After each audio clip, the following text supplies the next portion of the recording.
쓸모없는 영 같은 이라고. 죽은 CM이나 따라가라지. 칠흑 같은 어두운 야산. 제가 정신을 차린 곳은 친정엄마의 산소 앞이었습니다. 시어머니는 자신의 목숨을 구하다 전신마비 판정을 받은 제게 독서를 퍼부었어요.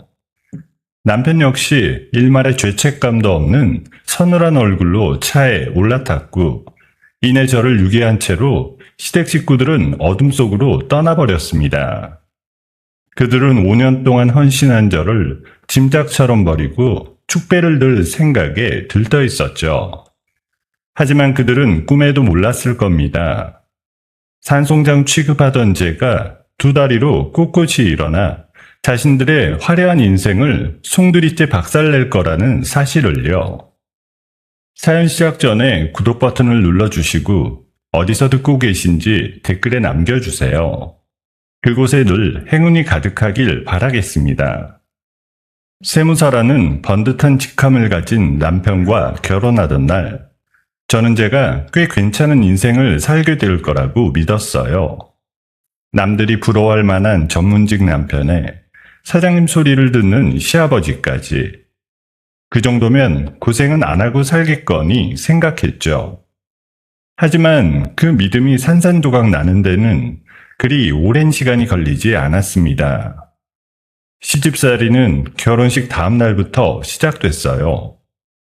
시어머니는 아침 해가 뜨기도 전에 저를 깨워 온 집안의 걸레질부터 시켰습니다. 안방부터 마루, 화장실 타일 한 장까지 손걸레로 닦아내야 했고 손에 물기가 마를 새가 없었습니다. 그뿐인가요? 시어머니 친구분들이 들이닥치는 날이면 새벽부터 전을 부치고 잡채를 무치느라 허리 한번 펴기 힘들었습니다. 그렇게 정성을 들여도 칭찬 한마디 듣는 법이 없었어요. 반찬 하나가 조금 짜다 싶으면 밥상을 통째로 엎어버리는 일도 예사였죠. 하루는 제가 끓인 된장찌개를 한 숟갈 떠먹은 시어머니가 숟가락을 상위에 탁 내려놓았습니다. 그러더니 행주를 집어 제 얼굴을 향해 던지며 소리쳤어요. 네 친정에서는 이런 것도 안 가르치고 시집을 보냈니? 분식집 딸이라더니 음식 솜씨가 영 형편없구나. 하긴 워낙 천한 집안이니. 친정 이야기가 나오자 마음이 아팠지만 저는 떨어진 행주를 주워들며 입술만 깨물었어요. 여기서 한마디라도 했다간 무슨 일이 벌어질지 뻔했으니까요. 남편이라고 제 편을 들어줄 사람은 아니었어요. 밤이면 밤마다 술 냄새와 낯선 향수 냄새를 진하게 풍기며 들어왔고 새벽에 들어오는 날도 부지기수였습니다. 제가 어디 다녀왔냐고 조심스레 물으면 귀찮다는 듯 손을 휘휘 내저을 뿐이었어요. 그날도 새벽 2시가 다 되어 현관문이 열렸습니다. 저는 자다 말고 일어나 남편을 맞았어요. 이렇게 늦게까지 어디서 뭐 하다 온 거야? 전화도 안 받고. 남편이 넥타이를 풀어 바닥에 휙 던지며 인상을 잔뜩 찌푸렸어요. 피곤하니까 말 시키지 마. 내가 밖에서 돈 벌어다 주면 됐지. 뭘 자꾸 캐물어? 잔소리 들으려고 집에 들어온 거 아니야. 남편은 그대로 옷도 안 벗고 침대에 쓰러져 코를 골았어요. 저는 어둠 속에 우두커니 앉아 그 모습을 한참이나 바라봤습니다. 이게 내가 꿈꾸던 결혼 생활이었나 가슴이 먹먹해지더라고요. 그렇게 하루하루를 지옥 같은 시간 속에서 버텨낼 수 있었던 건 오직 친정엄마 덕분이었습니다. 분식집을 하며 저 하나만 보고 살아온 우리 엄마. 시댁에서 서러운 일을 당한 날이면 저는 가게 뒷문으로 몰래 찾아갔어요. 엄마는 말없이 따뜻한 김밥 한 줄을 썰어 제 입에 넣어주곤 했습니다. 그 손맛, 그 온기만으로도 저는 다시 살아갈 힘을 얻었어요. 은수야, 힘들면 언제든지 엄마한테 와.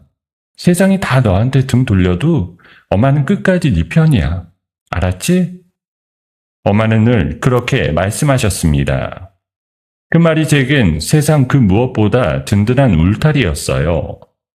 그런데 그 울타리가 한순간에 무너져 버렸습니다.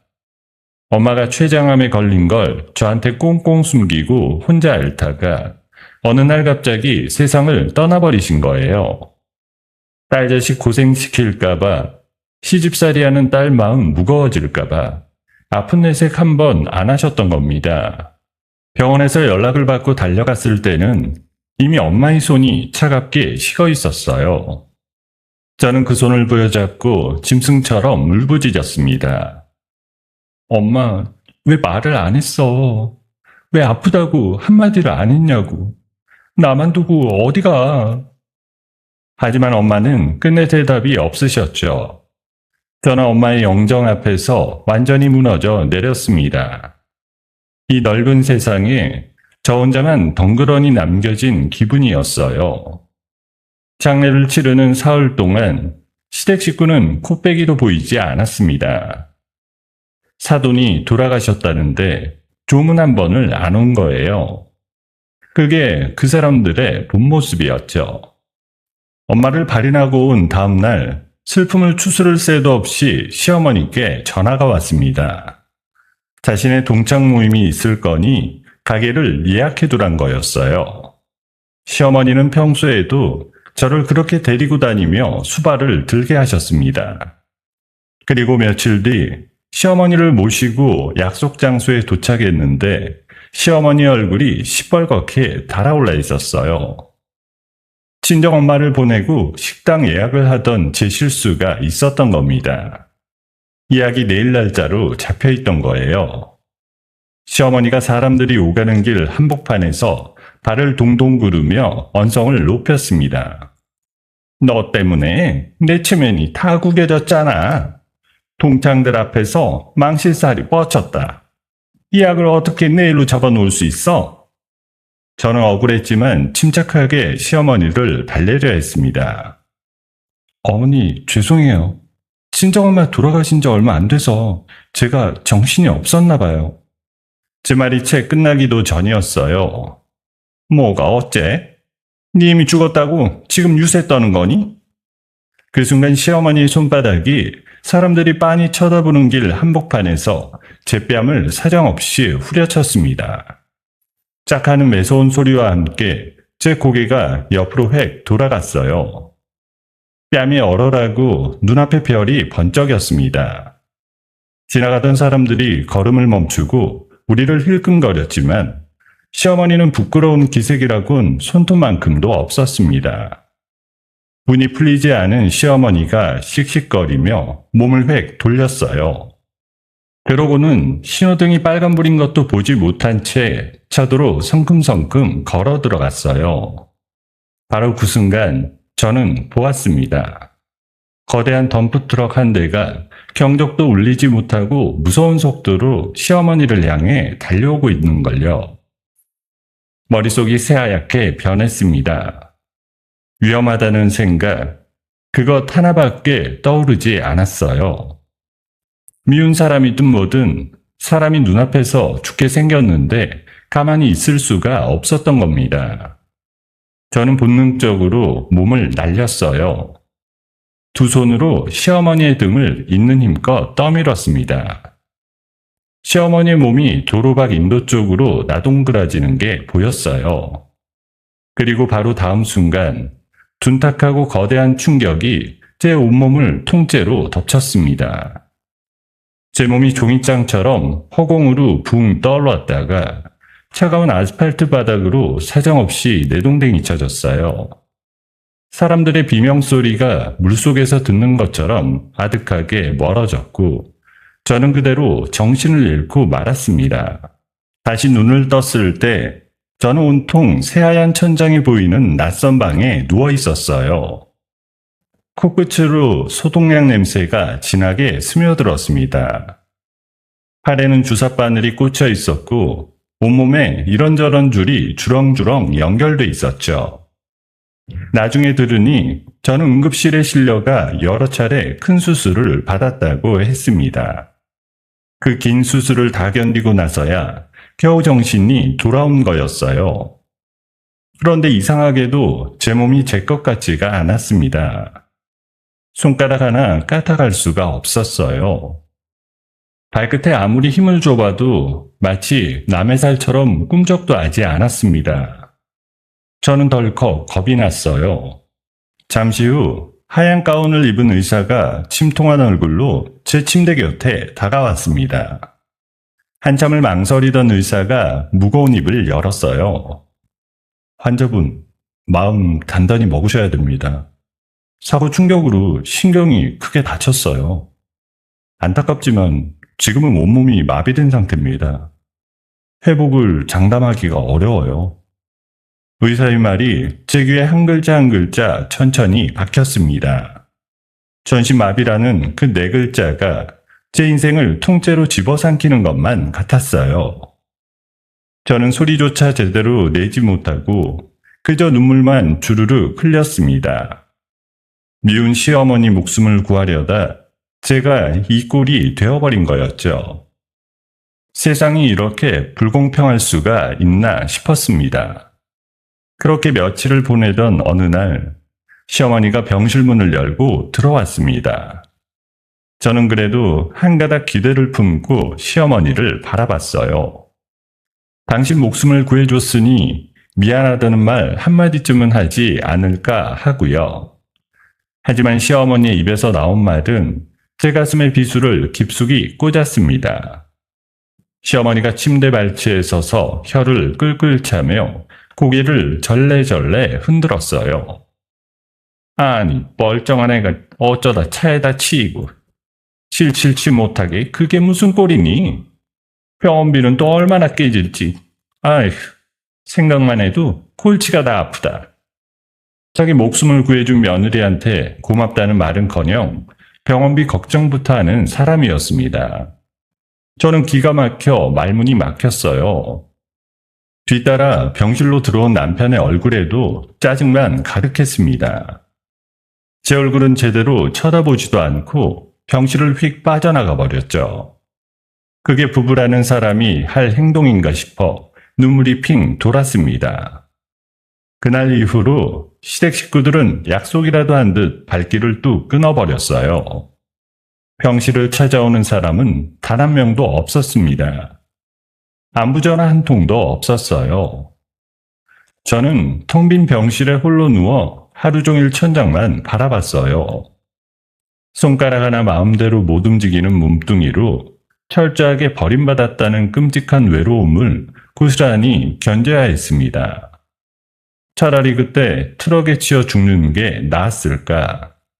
그런 생각이 하루에도 수십 번씩 머릿속을 맴돌았어요. 살아갈 이유를 도무지 찾을 수가 없었습니다. 그렇게 하루가 다르게 시들어가던 어느 날이었어요. 저를 매일 정성껏 돌봐주던 수간호사 한 분이 제 곁에 앉아 차갑게 식은 제 손을 가만히 잡아주었어요.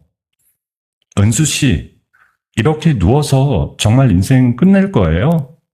돌아가신 어머니가 하늘에서 다 지켜보고 계실 텐데 하나밖에 없는 딸이 이러고 있으면 그 마음이 얼마나 미어지시겠어요. 어머니를 생각해서라도 한번 일어나 봐요. 엄마라는 말에 제 가슴 속에서 잠들어 있던 무언가가 꿈틀하고 움직였습니다. 그래요. 저는 엄마가 목숨처럼 지켜낸 딸인데 이대로 죽을 수는 없었습니다. 저는 그날 밤 독하게 마음을 고쳐먹었어요. 손가락 하나라도 좋으니 다시 움직여보자고 이를 악물고 다짐했죠. 그날부터 저는 누구의 도움도 없이 혼자만의 처절한 싸움을 시작했습니다. 밤마다 손가락 끝에 온 정신을 집중하며 죽은 듯 잠든 신경을 깨우려 안간힘을 썼습니다. 머릿속으로 수천 번씩 손가락을 움직이는 상상을 했습니다. 수백 번을 시도해도 꿈쩍 않던 새끼손가락 끝이 어느 날 새벽 아주 미세하게 파르르 떨렸습니다. 저는 그 작은 움직임 하나에 베개가 흠뻑 젖도록 펑펑 울었어요. 죽었던 몸이 다시 살아나는 것 같았거든요. 매일 밤 터져 나오는 비명을 이불 속으로 꾸역꾸역 삼키며 저는 재활에 매달렸습니다. 손가락이 움직이기 시작하자 손목이 돌아가자 팔이, 그렇게 조금씩 제 몸이 다시 살아났어요. 그렇게 이를 악물고 버틴 지 어느덧 6달이 되어갈 무렵이었습니다. 기적처럼 제 2다리에 저릿저릿한 감각이 돌아오기 시작했어요. 저는 떨리는 2손으로 침대 옆 보행기를 힘껏 움켜쥐었습니다. 그리고 천근만근처럼 무거운 발을 한 걸음 또 한 걸음 앞으로 떼어냈어요. 식은땀이 등줄기를 타고 줄줄 흘러내렸지만 저는 이를 악물고 멈추지 않았습니다. 다시 2발로 단단하게 땅을 딛고 선 그 순간 저는 창밖을 바라보며 조용히 입술을 깨물었어요. 보행기의 의지에 한 걸음씩 떼는 일이 조금씩 익숙해지던 어느 날 오후였어요. 햇살이 따뜻하게 들어오는 병실 창가에서 다리 근육을 풀고 있는데 누군가 병실 문을 조심스레 두드렸습니다. 문을 열고 들어온 사람은 머리가 희끗희끗한 중년의 신사였어요. 깔끔한 양복 차림에 손에는 묵직해 보이는 서류 가방을 들고 있었죠. 처음 보는 얼굴이었습니다. 누구세요? 저는 손님이 올 때가 없는데요. 낯선 남자가 정중하게 고개를 숙이며 명함 한 장을 내밀었어요. 갑자기 찾아와 놀라셨죠? 저는 돌아가신 은수 씨 어머니와 오랫동안 인연을 맺어온 변호사입니다. 어머니께서 생전에 저한테 아주 중요한 일을 맡기고 가셨어요. 엄마 이야기가 나오자 저는 가슴이 철렁 내려앉았어요. 보행기를 잡은 손에 저도 모르게 힘이 들어갔습니다. 변호사가 침대 옆 의자에 앉더니 서류 가방을 열었어요. 그러고는 누런 서류 봉투 하나를 꺼내 제 앞에 가만히 내려놓았어요. 마음 단단히 먹고 들으세요. 어머니께서 시장 재개발 보상금으로 받으신 돈이 있습니다. 그 돈을 한 푼도 쓰지 않고 전부 은수 씨 앞으로 몰래 맡겨두셨어요. 어머니께서 직접 제 손에 쥐어주신 겁니다. 저는 어리둥절했습니다. 우리 엄마가 무슨 큰 돈이 있다고요. 평생 분식집에서 김밥 말고 떡볶이 볶으며 살아온 분인데 말입니다. 보상금이라뇨? 그게 무슨 말이에요? 우리 엄마는 그렇게 큰 돈 가진 적이 없어요. 변호사가 서류 봉투에서 종이 한 장을 꺼내 제 눈앞에 천천히 펼쳐 보였습니다. 거기 적힌 숫자를 본 순간 저는 제 눈을 의심했어요. 정확히 50억 원입니다. 어머니께서 가게가 있던 그 시장이 재개발되면서 받은 돈이에요. 어머니는 이 돈의 존재를 누구한테도, 특히 시댁 식구들한테는 절대로 알리지 말라고 신신당부하셨죠. 50억, 그 어마어마한 숫자가 제 머릿속을 새하얗게 만들었어요. 저는 한참을 멍하니 그 종이만 바라봤습니다. 변호사가 목소리를 한층 낮추며 말을 이었어요. 어머니는 상견례 때부터 이미 다 꿰뚫어 보셨다고 하셨어요. 시댁 식구들이 얼마나 돈을 밝히는 사람들인지요. 그래서 이 돈을 사위나 시댁에 절대 손댈 수 없게 오직 은수 씨 이름으로만 꽁꽁 묶어두신 겁니다. 딸 하나 지키겠다고요. 그 말을 듣는 순간 참고 있던 눈물이 왈칵 쏟아졌어요. 죽는 순간까지 당신 아픈 건 숨기면서도 딸이 시댁에 휘둘릴까봐 이렇게까지 준비를 해두고 가신 겁니다. 엄마, 바보같이. 그 돈 있으면 병원이라도 가보지. 왜 그걸 다 나한테, 왜 끝까지 나만 생각하고. 저는 한참을 어린아이처럼 울었습니다. 변호사는 아무 말 없이 제 곁을 지키며 기다려 주었어요. 얼마나 울었을까요? 눈물이 조금씩 잦아들 무렵 제 안에서 뜨거운 무언가가 천천히 차오르기 시작했습니다. 슬픔이 아니었어요. 그건 차갑게 식어가는 분노였습니다. 엄마는 죽어서까지 저를 지키려 했는데 그 사람들은 저를 병상에 내팽개치고 거들떠보지도 않았어요. 자기들 목숨을 구해준 사람을요. 저는 눈물을 닦고 천천히 고개를 들었습니다. 변호사의 눈을 똑바로 바라봤어요.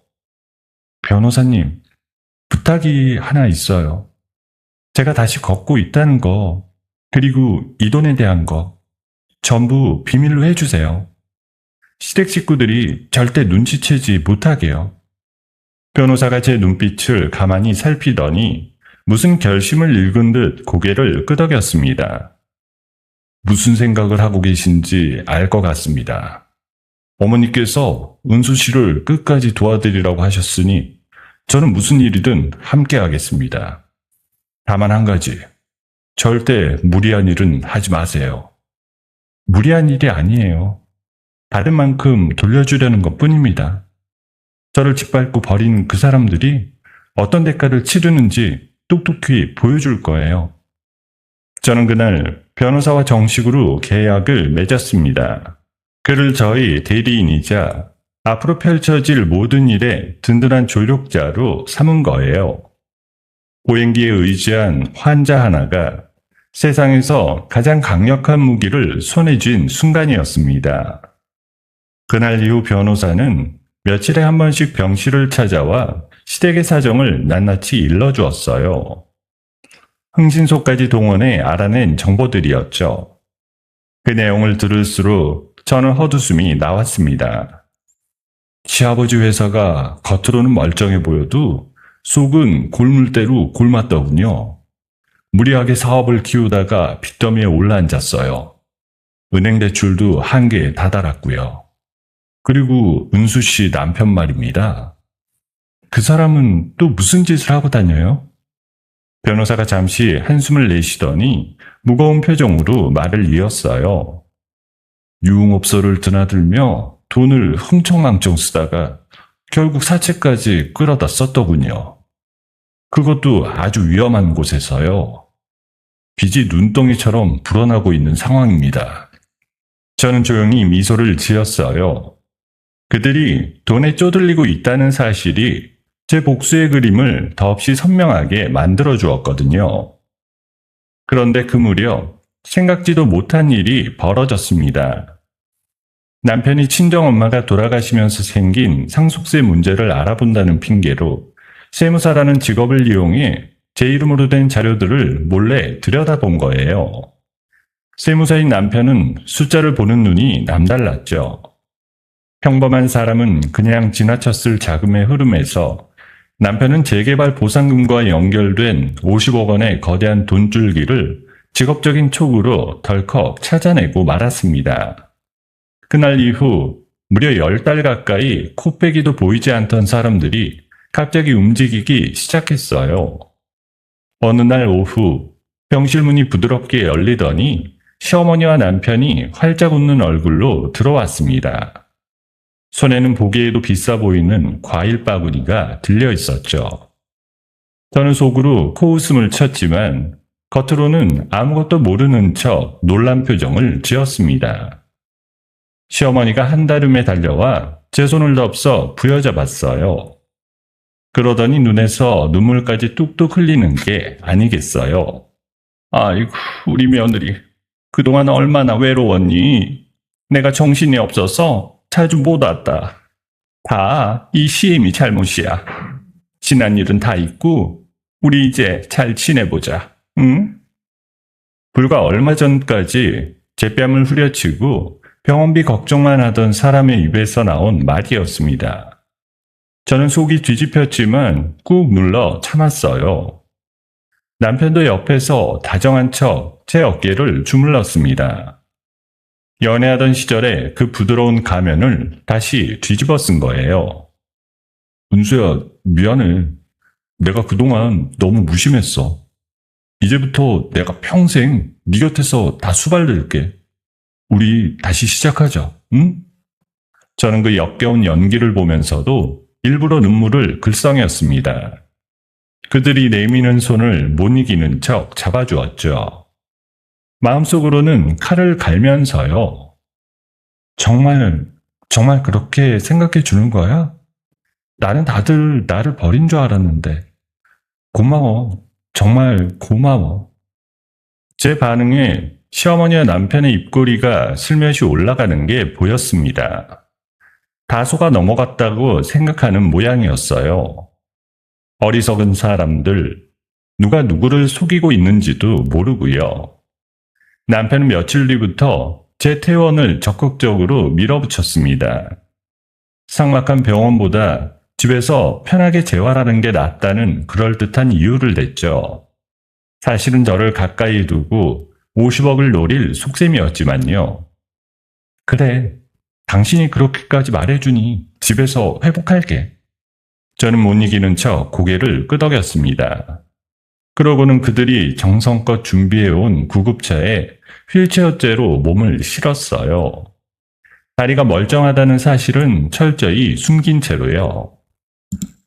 오랜만에 돌아온 시댁은 겉으로는 모든 게 평화로워 보였습니다. 시어머니는 제 방에 좋은 이부자리를 깔아주었고 남편은 제가 좋아하는 음식을 사다 날랐어요. 하지만 저는 그 친절이 얼마나 얄팍한 거짓인지 잘 알고 있었습니다. 그날 밤이었어요. 저는 잠든 척 누워있는데 방문 너머로 두 사람이 수건거리는 소리가 들려왔습니다. 저는 숨을 죽이고 귀를 기울였어요. 그래서 그 돈은 언제쯤 우리 손에 들어오는 거니? 마냥 기다릴 수만은 없지 않니? 조급해하지 마. 일단 저 사람 마음부터 완전히 사로잡아야 돼. 의심받으면 다 끝장이니까. 때가 되면 알아서 처리할 테니 기다려. 어둠 속에 누운 채 그 대화를 다 듣고 있던 저는 이불 아래에서 조용히 두 주먹을 움켜쥐었어요. 입가에는 그들이 절대 볼 수 없는 서늘한 미소가 천천히 번졌습니다. 시댁으로 들어온 지 일주일쯤 지난 어느 날이었어요. 시어머니와 남편이 볼일을 보러 나간 틈을 타 변호사가 사람 하나를 데리고 조용히 저를 찾아왔습니다. 흥신소에서 일한다는 그 사람은 손에 두툼한 봉투를 들고 있었죠. 변호사가 주위를 한번 살피더니 봉투를 제 무릎 위에 올려놓았어요. 부탁하신 것들 다 모았습니다. 시아버지 회사가 몰래 빼돌린 돈의 내역하고 남편분이 그동안 어디서 뭘 하고 다녔는지 전부 들어있어요. 보시면 아마 놀라실 겁니다. 저는 떨리는 손으로 봉투를 열었습니다. 안에는 사진들이 빼곡했어요. 남편이 어떤 여자와 다정하게 팔짱을 끼고 유흥업소를 드나드는 사진, 사채업자로 보이는 험상궂은 사내들과 만나는 사진까지 증거는 차고 넘쳤습니다. 역시 제 예상이 틀리지 않았네요. 이 정도면 충분해요. 이 사람들 자기들이 파놓은 함정에 자기들이 빠지게 될 거예요. 변호사가 고개를 끄덕이며 자료들을 다시 안전하게 챙겼습니다. 저는 그것들을 머릿속에 단단히 새겨두었어요. 그날 이후로 시댁 식구들의 연기는 점점 더 극성스러워졌습니다. 남편은 매일 저녁 퇴근길마다 제가 좋아한다는 음식들을 고급 식당에서 포장해 왔어요. 시어머니는 제 침구를 손수 빨아 놀며 며느리 사랑이 끔찍한 시어머니 흉내를 냈습니다. 저녁상을 차려놓고 남편이 제 옆에 앉아 살갑게 굴었어요. 은수야, 이거 네가 좋아하는 갈비찜이야. 비싼 데서 일부러 사왔어. 많이 먹고 얼른 기운 차려야지, 응? 고마워. 당신이 이렇게 챙겨주니까 정말 힘이 나. 저는 환하게 웃으며 갈비찜을 한 점 입에 넣었습니다. 하지만 속으로는 그 자기적인 친절이 얼마나 우스운지 헛웃음이 났어요. 사람이 이렇게까지 가증스러울 수 있나 싶었습니다. 저는 낮 동안에는 철저하게 환자 행세를 했습니다. 침대에 미동도 없이 누워 손가락 하나 까딱 못하는 전신마비 환자처럼 굴었어요. 시어머니가 들여다볼 때면 일부러 멍한 눈으로 천장만 바라봤습니다. 그러다 모두가 깊이 잠든 새벽이 되면 저는 조용히 일어났어요. 발소리를 죽인 채 캄캄한 방 안을 천천히 걸어다니며 다리 근력을 키웠습니다. 벽을 짚고 앉았다 일어서기를 수십 번씩 반복하며 언제든 두 발로 뛸 수 있도록 몸을 만들어 갔어요. 땀이 흘러도 소리 한 번 낼 수 없었습니다. 이 비밀이 새어 나가는 순간 제가 준비한 모든 것이 물거품이 되니까요. 저는 매일 밤 그렇게 어둠 속에서 칼을 갈았습니다. 그러던 어느 날 시댁에 심상치 않은 일이 벌어졌어요. 시아버지 회사에 돈을 받으러 온 사람들이 들이닥친 겁니다. 거실 곳곳에 빨간 딱지가 붙기 직전까지 갔다고 해요. 회사 사정이 제가 들었던 것보다 훨씬 더 다급하게 돌아가고 있었던 거죠. 그날 밤부터 시댁 식구들은 매일같이 거실에 모여 머리를 맞댔습니다. 저는 미리 거실 한쪽에 작은 도청장치를 숨겨두었어요. 방에 누운 채로 그들의 목소리를 생생하게 들을 수 있었습니다. 회사가 이대로 가다간 한 달도 못 버텨. 당장 큰 돈이 필요하다고. 며느리 그 돈 도대체 언제 손에 넣을 수 있는 거냐? 아버지, 정상적으로 상속 받으려면 시간이 너무 오래 걸려요. 그렇게 기다리다간 회사고 뭐고 다 날아간다고요. 그럼 방법이 있지 않니? 저 애를 정신이 오락가락하는 환자로 만들어서 재산을 우리가 관리하게 하면 되지 않겠어? 아니면 아예... 저는 이불 속에서 그 대화를 한 글자도 놓치지 않고 듣고 있었어요. 시어머니의 입에서 나온 그 다음 말에 저는 등골이 서늘해졌습니다. 사고로 위장하는 거야. 어차피 한번 차에 치였던 애잖니? 또 무슨 일이 생긴다 해도 아무도 이상하게 생각 안 해. 그럼 그 돈은 자연스럽게 다 우리 거고. 어머니, 그건 너무 위험하지 않아요? 위험은 무슨, 회사가 망하면 우리 다 길바닥에 나앉아. 저 애 하나 없어지는 게 대수냐? 빨리 처리해. 그 끔찍한 모의를 들으면서도 저는 침착했습니다. 오히려 잘 됐다 싶었어요. 그들이 스스로 무덤을 파고 있었으니까요. 저는 즉시 변호사에게 전화해 그 모든 대화를 빠짐없이 녹음해 두라고 했습니다. 변호사님, 방금 다 들으셨죠? 저 사람들이 저를 사고로 위장해서 죽이려고 해요. 이 녹음 절대 잃어버리시면 안 돼요. 이제 제가 저들을 함정에 빠뜨릴 차례예요. 알겠습니다. 다 확보해 두겠습니다. 다만 은수 씨, 정말 조심하셔야 돼요. 저 사람들이 언제 움직일지 모릅니다. 며칠이 흘렀어요. 그날따라 남편의 태도가 유난히 살가웠습니다. 퇴근하고 돌아온 남편이 김이 모락모락 나는 약사발을 들고 제 방으로 들어왔어요. 은수야, 이거 너 몸 좋아지라고 내가 좋은 데서 지어온 한약이야. 따뜻할 때 쭉 마셔. 이거 먹으면 금방 기운 날 거야. 저는 그 약사발을 받아들며 속으로 직감했어요. 출처도 알 수 없는 이 약에 분명 무언가 들어있다는 것을요. 아마도 저를 깊이 잠재울 수 있는 수면제 같은 거겠죠. 고마워. 당신이 이렇게까지 신경 써주는데 당연히 마셔야지. 저는 약사발을 입가에 가져갔어요. 그리고 남편이 잠시 휴대폰을 보느라 한눈을 파는 사이 미리 머리맡에 준비해둔 수건에 약을 재빨리 쏟아버렸습니다. 그러고는 한 모금도 안 마신 약사발을 다 비운 척 내려놓았어요. 약을 먹어서 그런가? 갑자기 너무 졸리네. 나 먼저 좀 잘게. 저는 일부러 혀 꼬부라지는 소리를 내며 침대에 스르르 쓰러졌습니다. 그러고는 약에 취해 깊이 잠든 사람처럼 눈을 감았어요. 숨소리까지 길고 느리게 조절하며 완벽하게 연기했습니다. 얼마나 지났을까요?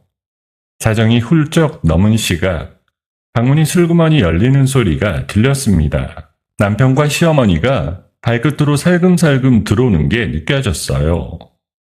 완전히 골아 떨어졌어. 깨지도 않네. 빨리 옮기자. 조용히 해. 누가 듣겠다. 어서 휠체어에 실어. 두 사람은 의식을 잃은 척하는 저를 거칠게 들어올렸습니다. 그러고는 어디서 가져왔는지 바퀴 하나가 덜그럭거리는 낡고 부서진 휠체어에 저를 함부로 앉혔어요. 멀쩡한 휠체어를 두고 굳이 폐기 직전에 고무를 쓰는 그 속내가 너무도 빤히 보였습니다. 저는 눈을 질끈 감은 채 모든 걸 견뎠어요. 그들은 저를 집 밖으로 끌고 나가 한밤중에 미리 대기시켜둔 검은색 승합차에 짐짝처럼 실었습니다. 차 안에서는 퀴퀴한 냄새가 났어요. 승합차가 어둠 속을 달리기 시작했습니다. 저는 의식을 잃은 척하면서도 실눈을 살짝 떠 차창 밖으로 스쳐가는 풍경을 살폈어요. 도심의 불빛이 점점 멀어지고 어느새 차는 가로등 하나 없는 캄캄한 시골길로 접어들었습니다. 낯익은 풍경이 하나둘 눈에 들어왔어요. 구불구불한 산길, 그 끝에 자리한 작은 야산. 저는 소름이 돋았습니다. 그곳은 다름 아닌 얼마 전 제 손으로 모셨던 친정엄마의 산소가 있는 곳이었어요. 하필 엄마가 계신 곳에 나를 버리려고? 그래, 좋아. 엄마, 조금만 기다려요. 엄마 앞에서 제가 다시 일어서는 모습 똑똑히 보여드릴게요. 저는 감은 눈 안쪽으로 차오르는 뜨거운 것을 꾹 눌러 참았습니다. 슬픔이 아니라 이를 악문 결심이었어요. 승합차는 점점 더 깊은 어둠 속으로 엄마가 잠든 그 산을 향해 거침없이 달려갔습니다. 승합차가 멈춘 곳은 칠흑처럼 어두운 산길이었어요. 멀리 친정엄마의 산소가 희미하게 보였습니다. 남편과 시어머니는 의식을 잃은 척하는 저를 부서진 휠체어째로 차가운 흙바닥에 거칠게 내려놓았어요. 됐다. 여기다 그냥 두고 가. 날 밝기 전에 빨리 뜨자고. 정말 이래도 되는 거야? 혹시라도 누가 발견하면. 이외진 산속에 누가 와? 쓸데없는 소리 말고 빨리 차에 타. 미적거리다 들킨다. 두 사람은 서둘러 승합차에 올라탔습니다. 그러고는 뒤도 한번 돌아보지 않고 어둠 속으로 황급히 도망치듯 사라졌어요. 승합차의 빨간 미등이 점점 작아지더니 이내 완전히 자취를 감췄습니다. 사소리가 완전히 사라진 걸 확인한 순간 저는 천천히 눈을 떴어요. 캄캄한 하늘에는 별이 총총 박혀 있었습니다. 저는 부서진 휠체어의 팔걸이를 두 손으로 짚었어요. 그리고 천천히, 그러나 단호하게 몸을 일으켰습니다. 흙이 잔뜩 묻은 옷을 툭툭 털어내며 저는 두 다리로 꼿꼿하게 땅 위에 우뚝 섰어요. 전신마비라던 그 몸으로 두 발로 당당하게 선 겁니다. 저는 천천히 엄마의 묘비 앞으로 걸어갔어요. 차가운 비석에 손을 얹으니 그제야 참았던 감정이 북받쳐 올랐습니다. 하지만 저는 울지 않았습니다. 눈물 대신 입술을 꾹 깨물고 다짐을 새겼어요. 엄마, 나왔어. 엄마가 지켜준 덕분에 이렇게 두 발로 다시 섰어. 나를 이 지경으로 만든 사람들 내가 절대 가만두지 않을게.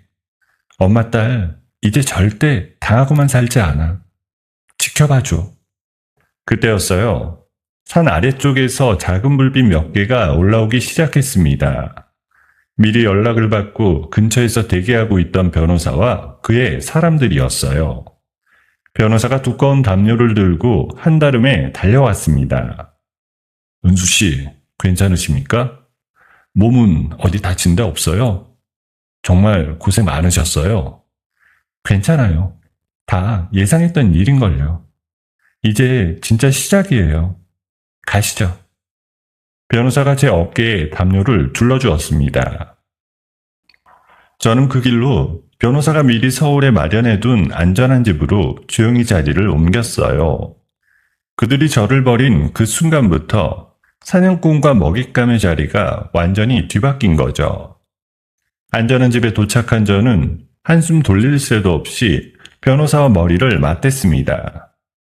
식탁 위에는 시아버지 회사의 자료와 남편 사무실의 거래 내역이 산더미처럼 쌓여 있었어요.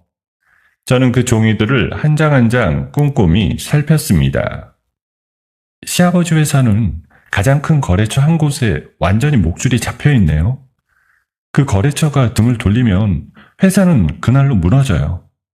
그리고 남편은 사채빚이 발목을 잡고 있고요. 약점이 아주 선명해요. 정확히 보셨습니다. 두 것을 동시에 건드리면 그야말로 한 번에 무너뜨릴 수 있겠네요. 어디부터 손을 대시겠습니까?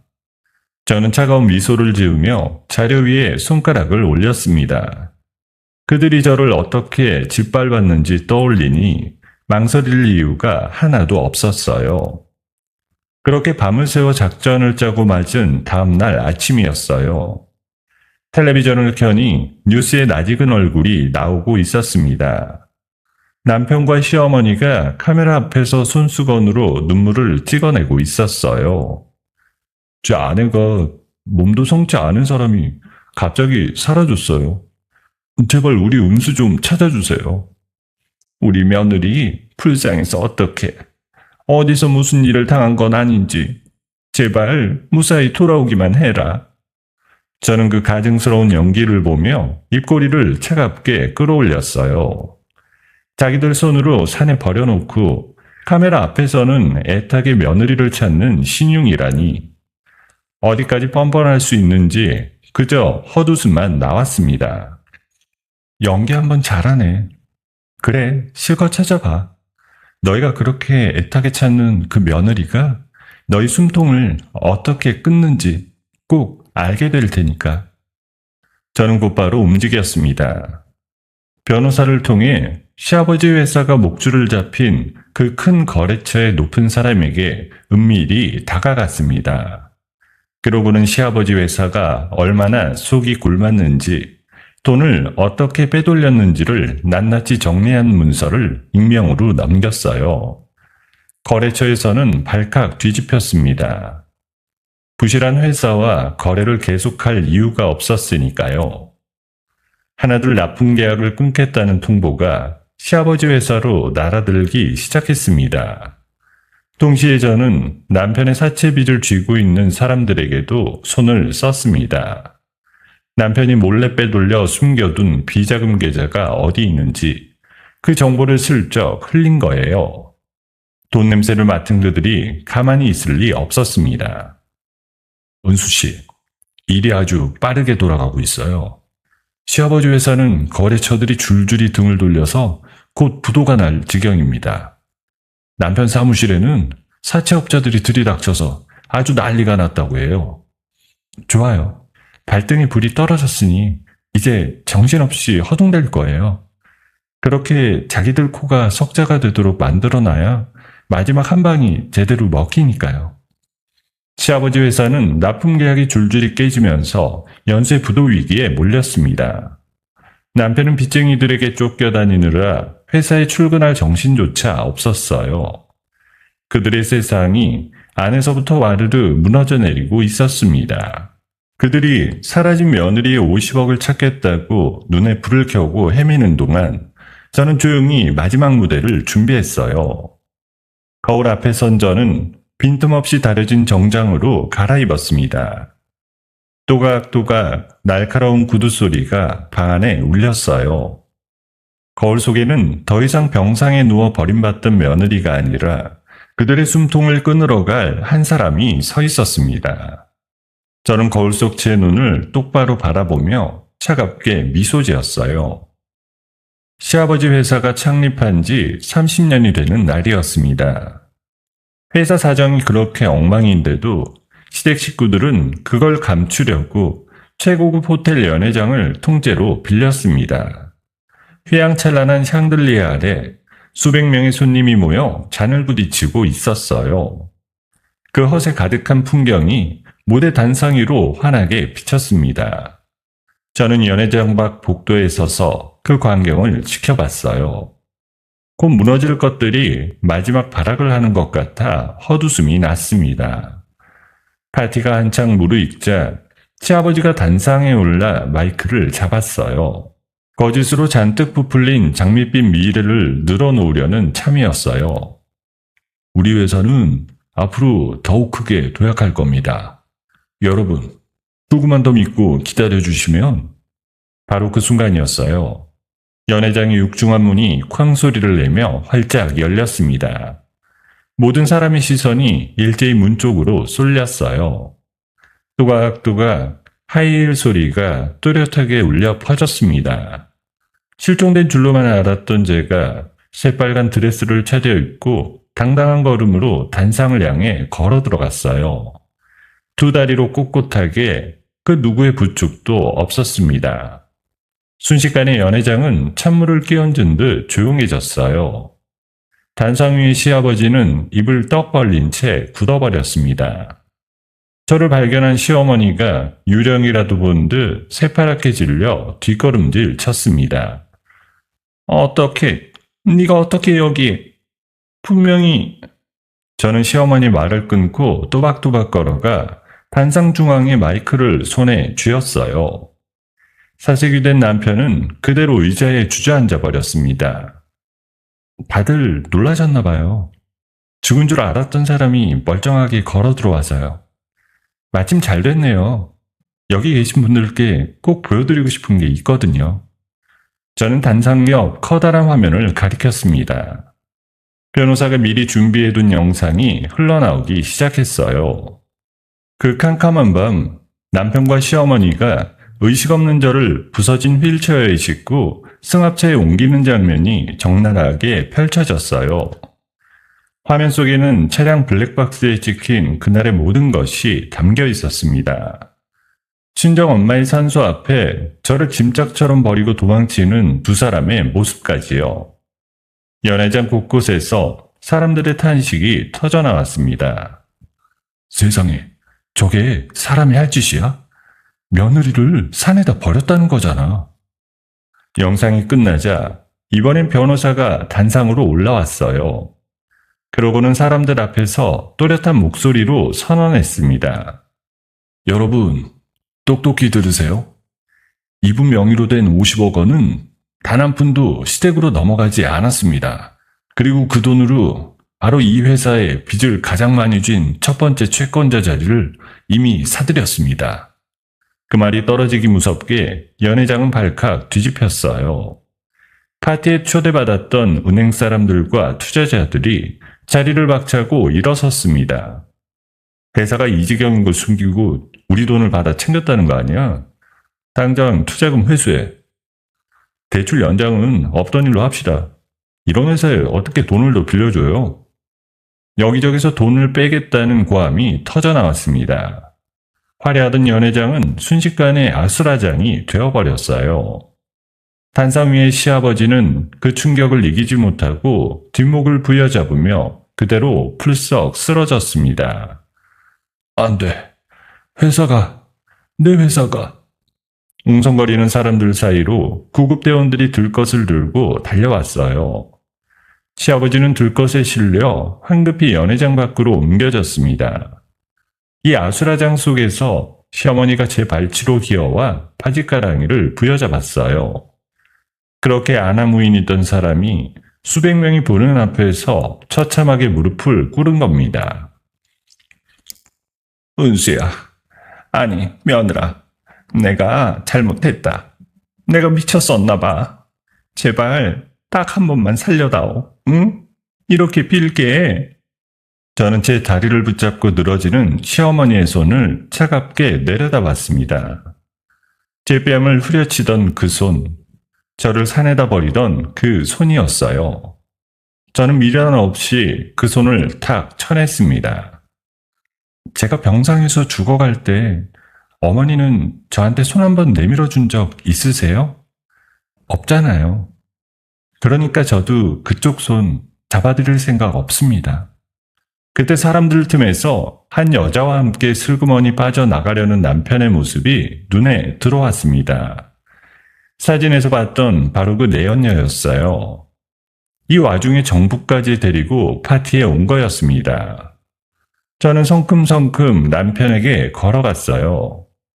남편이 사색이 되어 뒷걸음질 쳤습니다. 은수야, 잠깐만. 내 말 좀 들어봐. 다 오해야. 어머니가 시킨 거라고. 저는 남편의 변명을 끝까지 듣지 않았어요. 손을 높이 들어 시어머니가 그날 번화가에서 제게 했던 것과 똑같은 방식으로 남편의 뺨을 사정없이 후려쳤습니다. 짝 하는 소리가 연회장에 울려 퍼졌어요.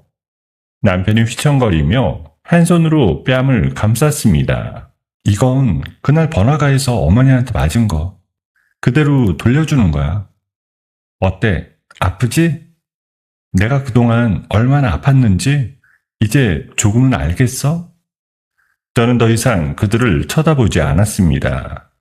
파멸의 구렁텅이에 빠져 허우적대는 시댁 식구들을 뒤로하고 천천히 몸을 돌렸어요. 변호사가 다가와 정중하게 제 곁을 지켰습니다. 저는 변호사의 에스코트를 받으며 연회장 출구를 향해 걸어 나갔어요. 그 모습을 본 기자들이 우르르 몰려들어 카메라 플래시를 터뜨렸습니다. 펑펑 사방에서 터지는 불빛 속을 저는 고개를 빳빳이 들고 당당하게 걸었습니다. 등 뒤로는 무너진 사람들의 비명과 통곡이 들려왔지만 제 발걸음은 조금도 흔들리지 않았어요. 연회장을 빠져나와 차에 오르는 순간 저는 길게 숨을 내쉬었습니다. 그토록 오랫동안 가슴을 짓누르던 응어리가 조금은 풀리는 것만 같았어요. 완벽한 복수의 첫 단추가 이렇게 채워진 겁니다. 호텔에서의 그 통쾌한 밤이 지나고 일주일쯤 흘렀을 때였어요. 평온하던 안전한 집의 초인종이 요란하게 울렸습니다. 문을 여니 낯선 사내들이 종이 한 장을 제 눈앞에 들이밀었어요. 서은수 씨 맞으시죠? 거액의 세금을 빼돌리고 은행 돈을 속여 빌린 혐의로 체포합니다. 지금 저희와 함께 가셔야겠어요. 저는 어안이 벙벙했습니다. 도대체 무슨 소리인가 싶어 그 종이를 받아들고 찬찬히 읽어내려갔어요. 그리고 그 내용을 확인한 순간 등골이 서늘해졌습니다. 제가 산에 버려져 실종 처리되었던 바로 그 짧은 기간이었어요. 다급해진 시아버지와 세무사인 남편이 제 도장과 신분증을 위조해서 저를 회사의 이름뿐인 가짜이사로 올려놓았던 거예요. 그뿐이 아니었습니다. 남편은 세무사라는 직업을 악용했어요. 자기가 몰래 만들어둔 가짜 회사로 은행 돈을 속여 빌린 빚더미와 어마어마한 액수의 세금 폭탄을 전부 제 이름 앞으로 떠넘긴 겁니다. 회사가 망한 책임과 범죄의 누명을 통째로 저한테 씌운 거였어요. 이게 다 그 사람들이 꾸민 짓이야? 내가 산에 버려져서 정신없던 그 틈을 노려서 이런 덫을 파놨던 거라고. 저는 결국 그 자리에서 붙잡혀갔습니다. 차가운 취조실 의자에 앉아 그들이 들이미는 서류들을 마주했어요. 남편이 실종 직후의 날짜로 감쪽같이 위조한 세금 신고 서류들, 제 도장이 선명하게 찍힌 가짜 대출 계약서들이었어요.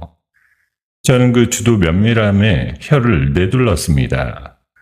사람이 어쩌면 이렇게까지 악랄할 수 있는지 같은 사람으로서 소름이 돋았습니다.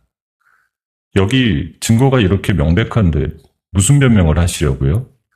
본인 도장 찍힌 서류가 한두 장이 아닙니다. 순순히 인정하시는 게 좋을 거예요. 이건 다 조작된 거예요. 저는 그때 산에 버려져서 실종 신고까지 됐던 사람이라고요. 어떻게 제가 서류에 도장을 찍어요? 말이 안 되잖아요. 하지만 수사관은 제 말을 한마디도 믿어주지 않았습니다. 서류에 적힌 글자만 보고 있었으니까요. 설상가상으로 언론까지 들고 일어났습니다. 50억 유산을 노리고 시댁회사를 일부러 망하게 한 파렴치한 며느리. 텔레비전과 신문은 저를 그렇게 몰아갔어요. 사실과는 정반대인 이야기가 마치 진실인 양 퍼져나갔습니다. 결국 저는 구치소에 갇히는 신세가 되고 말았어요. 좁은 방의 차가운 바닥에 앉아 저는 텔레비전 화면을 바라봤습니다. 거기엔 시어머니가 카메라 앞에서 또 한 번 연기를 펼치고 있었어요. 우리가 그 며느리한테 모든 재산을 다 빼앗겼어요. 회사까지 그의 손에 넘어가서 풍비박산이 났다고요. 우리가 진짜 피해자예요. 저는 그 뻔뻔한 얼굴을 보며 온몸이 부들부들 떨렸습니다. 사람을 죽이려 하고 죄를 뒤집어 씌우고도 끝까지 불쌍한 피해자 행세를 하는 그 모습에 분노가 머리끝까지 치밀었습니다. 며칠 뒤 변호사가 면회를 왔습니다. 두꺼운 유리창 너머로 마주 앉은 변호사의 표정이 그 어느 때보다 무거웠어요. 은수 씨, 상황이 생각보다 훨씬 까다롭습니다. 남편이 세무사 일을 하면서 서류를 너무 완벽하게 꾸며놨어요. 법으로 이걸 빠져나가려면 이쪽도 결정적인 항방이 필요합니다. 지금 가진 것만으로는 부족해요. 저는 잠시 눈을 감았습니다. 좌절하고 싶지 않았어요. 여기서 무너지면 그동안 견뎌온 모든 게 물거품이 되니까요. 저는 차가운 독방에서 머리를 쥐어짜며 기억을 더듬었습니다. 그러다 문득 오래전 일이 떠올랐어요. 결혼 초에 남편의 사무실에 잠깐 들렀던 날이었습니다. 남편이 자리를 비운 사이 책장 뒤에 숨겨진 작은 금고를 우연히 본 적이 있었거든요. 그 안에 진짜 장부가 따로 있다는 걸 저는 직감으로 알았습니다. 변호사님, 방법이 있어요. 남편 사무실에 비밀 금고가 있어요. 거기에 진짜 장부, 그러니까 모든 진실이 적힌 원본이 들어있을 거예요. 그걸 손에 넣어야 돼요.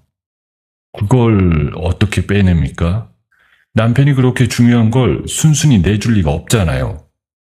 저는 잠시 생각에 잠겼습니다. 그러다 사진 속에서 봤던 그 여자, 남편의 내연녀가 떠올랐어요. 그 여자는 남편을 사랑한 게 아니라 남편의 돈을 노리고 있었습니다. 바로 그게 약점이었어요. 남편의 그 여자를 이용하면 돼요. 그 여자는 남편이 숨겨둔 비자금을 호시탐탐 노리고 있었어요. 거액을 제시하면 그 금고에서 진짜 장부를 빼내올 거예요. 위험하지만 이 길밖에 없어요. 알겠습니다. 위험한 일이지만 제가 그 여자에게 은밀히 접근해 보겠습니다. 은수 씨는 조금만 더 버텨주세요. 변호사가 떠난 뒤 저는 다음 수를 준비했습니다. 며칠 후 이번에는 남편이 면회를 왔습니다. 유리창 너머로 마주한 남편의 얼굴에는 비웃음이 가득했어요. 꿀 좋다, 은수야. 그렇게 잘난 척 하더니 결국 이렇게 됐네. 이제 그만 포기하지 그래. 어차피 넌 빠져나갈 구멍도 없어. 저는 일부러 어깨를 축 늘어뜨렸습니다. 그러고는 모든 걸 포기한 사람처럼 떨리는 목소리를 냈어요. 여보, 제발 부탁이야. 나 이대로 감옥에서 썩기 싫어. 우리 그냥 합의하자. 내가 다 잘못했어, 응? 당신이 원하는 대로 할게. 제가 처량하게 매달리자 남편의 입꼬리가 만족스럽게 올라갔습니다. 제가 완전히 무너졌다고 믿는 눈치였어요. 경계심이 스르르 풀리는 게 눈에 보였습니다. 진짜 그럴 것이지. 알았어, 생각해 볼게. 거기서 정신 좀 차리고 있어. 남편은 콧노래라도 부를 듯 가벼운 걸음으로 면회실을 나갔습니다. 저는 그 뒷모습을 바라보며 속으로 차갑게 웃었어요. 당신이 방심하는 그 순간이 바로 모든 게 뒤집히는 순간이라는 걸 그는 꿈에도 몰랐을 겁니다. 재판 날짜가 코앞으로 다가오고 있었어요. 저는 좁은 독방에 홀로 앉아 변호사가 가져올 마지막 패를 조용히 기다렸습니다. 이 함정을 이제 그들에게 그대로 되돌려줄 차례였어요. 드디어 제가 정말 죄를 지었는지 따져보는 날이 밝았습니다. 저는 수의를 입은 채 법정에 섰습니다. 검사 쪽에서는 제가 빠져나갈 수 없을 거라 확신하는 눈치였어요. 바로 그때 법정문이 열리며 변호사가 숨을 헐떡이며 들어왔습니다. 손에는 낡은 장부 한 권이 들려 있었어요. 내연녀를 거액으로 매수하는 데 성공한 변호사가 남편의 금고에서 진짜 원본을 빼내오는데 마침내 성공한 겁니다. 재판장님, 여기 모든 진실이 담긴 진짜 장부가 있습니다. 지금 이 사람한테 씌워진 누명이 전부 거짓이라는 증거입니다. 변호사가 그 장부를 판사에게 제출했어요. 법정안이 술렁이기 시작했습니다. 장부 안에는 시아버지가 가짜 회사를 통해 회사 돈 수십억을 빼돌린 흐름이 고스란히 적혀 있었어요. 그뿐이 아니었습니다. 세무사인 남편이 그 돈을 깨끗한 돈처럼 둔갑시킨 과정, 그리고 제 이름과 도장을 언제 어떻게 훔쳤었는지가 날짜와 글씨까지 또렷하게 남아 있었어요. 변호사는 거기서 멈추지 않았습니다. 큰 화면에 또 다른 증거들을 띄웠어요. 그리고 이걸 보십시오. 이 사람 도장이 도용되던 바로 그 시기에 이 사람은 산에 버려져서 실종신고가 접수돼 있었습니다. 경찰이 한창 수색 중이었다는 공문서 원본입니다. 산에 버려진 사람이 어떻게 서울 사무실에서 서류에 도장을 찍습니까? 화면에는 남편이 도장을 위조하는 업자에게 건네는 장면을 찍은 영상까지 흘러나왔어요. 빼도 박도 못할 증거가 줄줄이 터져나오자 법정은 그야말로 발칵 뒤집혔습니다. 검사 측 증인으로 나와 거짓 눈물을 짜내며 저를 모함하던 시어머니의 얼굴이 새파랗게 질렸어요. 시어머니는 다리에 힘이 풀린 듯 그 자리에 털썩 주저앉았습니다. 아니야. 저거 다 거짓말이야. 내가 한 게 아니라고. 남편은 더 가관이었어요. 자기가 살겠다고 옆에 있던 시아버지를 손가락으로 가리켰습니다. 다 아버지가 시킨 거예요. 돈 빼돌린 것도 회사 망친 것도 전부 아버지가 한 짓이라고요. 저는 그냥 시키는 대로 했을 뿐이에요. 이 후레 자식이? 네가 먼저 그 돈에 손대자고 하지 않았어. 어디서 이배한테 죄를 떠넘겨? 부자가 법정 항복판에서 서로에게 삿대질하며 책임을 떠넘기는 추한 싸움을 벌였습니다. 그 꼴을 지켜보던 저는 그저 헛웃음만 나왔습니다. 한때 한 가족이라며 같은 밥상에 앉던 사람들이었는데 말입니다. 판사는 모든 증거를 살핀 뒤 무겁게 입을 열었어요. 서류를 조작하고 거짓 증언을 한 것, 남의 도장을 위조하고 세금을 빼돌린 것까지 전부 인정한다고 했습니다. 저를 가두려던 영장은 그 자리에서 휴지 조각이 되었어요. 피고인 서은수에 대한 구속을 취소한다. 그리고 지금 이 자리에서 거짓을 꾸민 두 사람을 즉시 체포하도록 합니다. 그 말이 떨어지자 슬그머니 법정을 빠져나가려던 남편과 시아버지가 그 자리에서 붙잡혔습니다. 손목에 차가운 수갑이 채워졌어요. 저를 올가매려던 덫에 그들 스스로가 걸려든 겁니다. 수갑을 찬 채 끌려가던 남편이 저를 노려봤어요.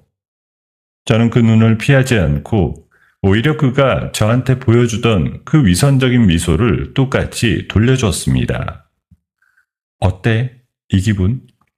누군가한테 모든 걸 빼앗기고 끌려가는 이 기분 말이야. 내가 병상에서 느꼈던 거랑 똑같지? 잘 가. 우리 그동안 즐거웠어. 남편은 아무 말도 못하고 고개를 푹 떨궜습니다. 시아버지도 자기 욕심이 부른 처참한 결과 앞에서 넋이 나간 표정이었어요.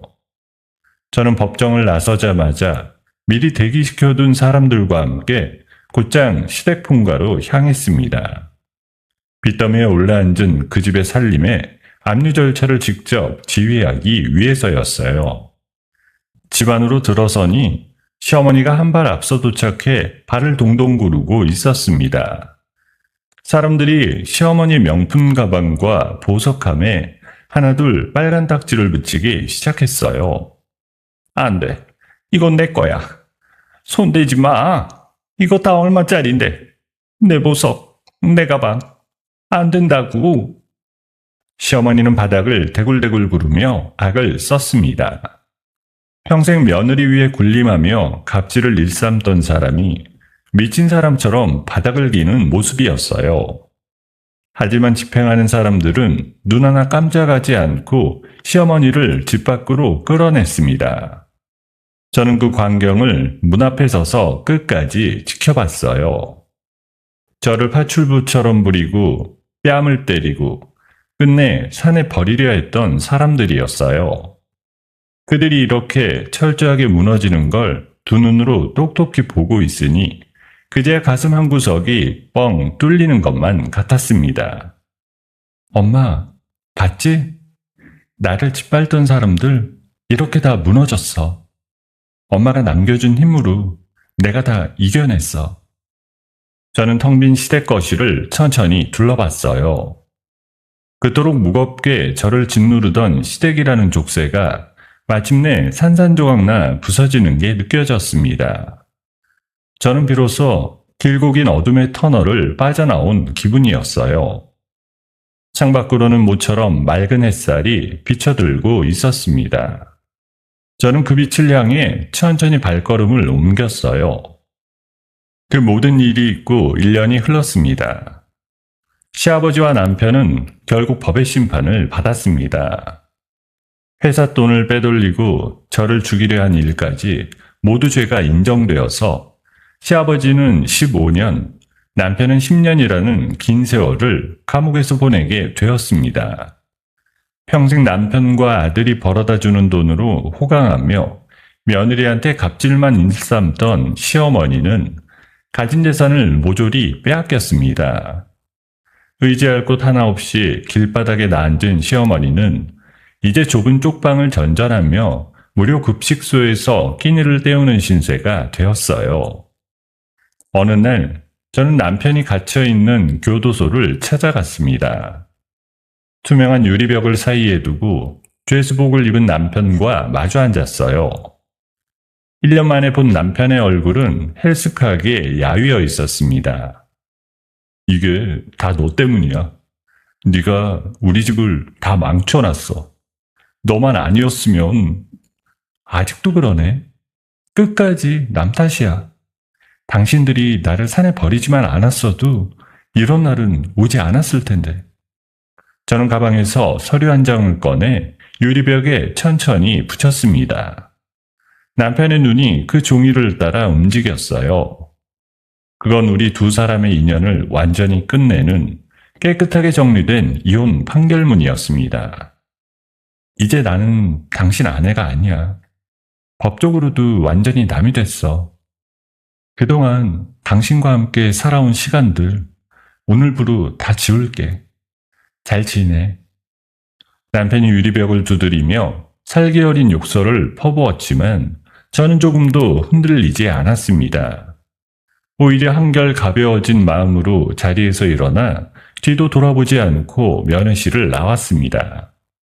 부도가 나서 흉물처럼 방치되어 있던 시아버지의 공장 부지는 그동안 완전히 다른 모습으로 바뀌어 있었어요. 엄마가 남겨준 50억과 변호사의 빈틈없는 계획이 더해져 그 땅은 깨끗한 채소를 기르는 친환경 농장단지로 새롭게 태어났습니다. 죽어있던 땅이 푸르게 살아나 엄청난 가치를 만들어내기 시작했어요. 저는 거기서 멈추지 않았습니다. 친정 엄마의 이름을 딴 재단을 세웠어요.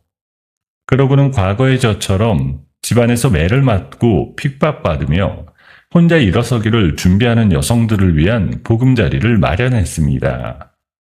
자립을 도와주는 작은 센터를 연 거예요. 센터 문을 여는 날 새로 들어온 여성들이 저를 보고 수줍게 인사를 건넸습니다. 다들 저처럼 깊은 상처를 안고 있는 사람들이었어요. 이사장님, 정말 감사해요. 저 같은 사람도 여기서 다시 시작할 수 있을까요? 그럼요, 당연하죠. 저도 다 죽었다가 다시 일어선 사람인걸요. 우리 여기서 천천히 함께 새로 시작해요. 더 이상 누구한테도 휘둘리지 말고요. 그 여성이 눈시울을 붉히며 고개를 끄덕였습니다. 그 모습을 보니 제 마음 깊은 곳이 뭉클해졌어요. 햇살 좋은 어느 주말, 저는 센터의 작은 정원에 나와 있었습니다. 두 다리로 단단하게 땅을 딛고 서서 새로 들어온 여성들과 함께 흙을 만지며 토마토 묘목을 심었습니다. 한때 손가락 하나 못 움직이던 제가 이렇게 두 발로 서서 흙냄새를 맡고 있다니 새삼 가슴이 벅차왔습니다. 센터 개관식에 와준 변호사가 멀찍이서 그 모습을 흐뭇하게 바라보고 있었습니다. 변호사가 천천히 다가와 따뜻한 커피 한 잔을 제게 건넸어요. 정말 고생 많으셨습니다. 어머니께서 지금 이 모습을 보셨다면 누구보다 기뻐하셨을 거예요. 다 변호사님 덕분이에요. 엄마가 저한테 마지막으로 보내준 가장 큰 선물이 어쩌면 변호사님이었나 봐요. 해질 무렵 저는 직접 차를 몰고 길을 나섰어요. 멋진 승용차의 운전석에 올라 시원하게 도로를 달렸습니다. 교회에 새로 모신 친정엄마의 양지바른 묘소로 향하는 길이었어요.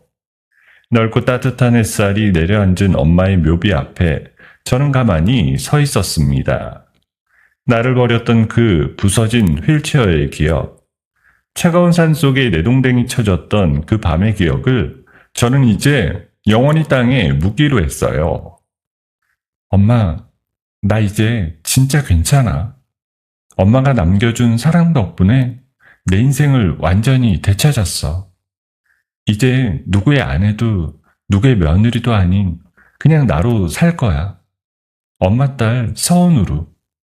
따뜻한 봄바람이 불어와 제 머리카락을 기분 좋게 흐트렸어요. 저는 고개를 들어 저물어 가는 노을을 바라봤습니다. 더 이상 누구의 그늘에도 가려지지 않는 오직 제 이름 석자로 살아갈 눈부신 내일이 그곳에 있었습니다. 저는 엄마의 묘비를 한 번 더 쓰다듬고는 천천히 몸을 돌렸습니다. 그러고는 새로 시작될 제 인생을 향해 단단하고 당당한 발걸음을 한 걸음 내디뎠어요. 손가락 하나 움직이지 못하던 사람이 두 발로 일어서기까지 그 길은 결코 쉽지 않았습니다.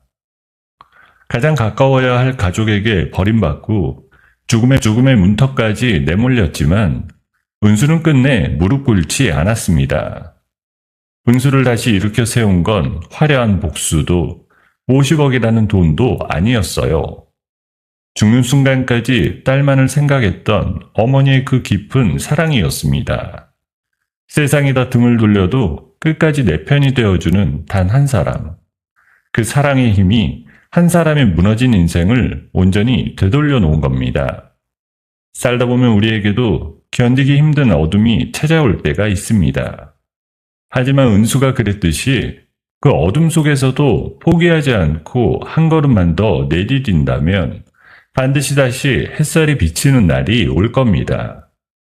오늘 이 이야기가 지친 누군가에게 작은 위로가 되었기를 바랍니다. 여러분, 오늘의 이야기를 어디서 듣고 계신가요? 구독 버튼을 눌러주시고 댓글에 남겨주시면 감사한 마음으로 인사드리겠습니다. 감사합니다.